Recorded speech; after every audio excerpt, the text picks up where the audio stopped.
دعونا نرحب بمدربنا الجديد خوان كارلوس اوسوريو. احب اقول لك ان احنا عندنا جمهور واعي، لعيبه على اعلى مستوى، ومجلس اداره ما بيتدخلش ابدا في شؤون فريق كره القدم.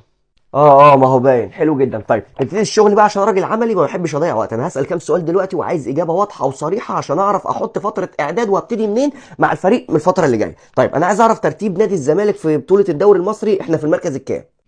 انا كنت عارف ان انت هتسال السؤال ده. بص، هو احنا لما كنا بنتفاوض معاك كان الزمالك في المركز الخامس، لما مضينا العقود بقى الزمالك بقى في المركز السادس، دلوقتي الزمالك في المركز السابع. ايوه بقى، يعني فاضل كام يوم على الولاده؟ يعني انا مش فاهم، يعني امال لو قعدنا بالليل هنبقى في المركز الثامن. ما علينا من بطوله الدوري، ما علينا من بطوله الدوري. طيب ما علينا، زي اكيد ما في بطوله دوري مصري اكيد في بطوله كاس مصر. انا عايز اعرف بقى احنا الماتش اللي جاي بتاعنا في كاس مصر هيبقى امتى؟ لا طبعا كاس مصر ده حاجه تانية، بس الفكره ان احنا هنبتدي نحضر له للسنه اللي جايه، لان احنا السنه دي خرجنا من كاس مصر، نحضر للسنه الجايه. وماله نحضر للسنه اللي جايه؟ ده لو قعدت معاك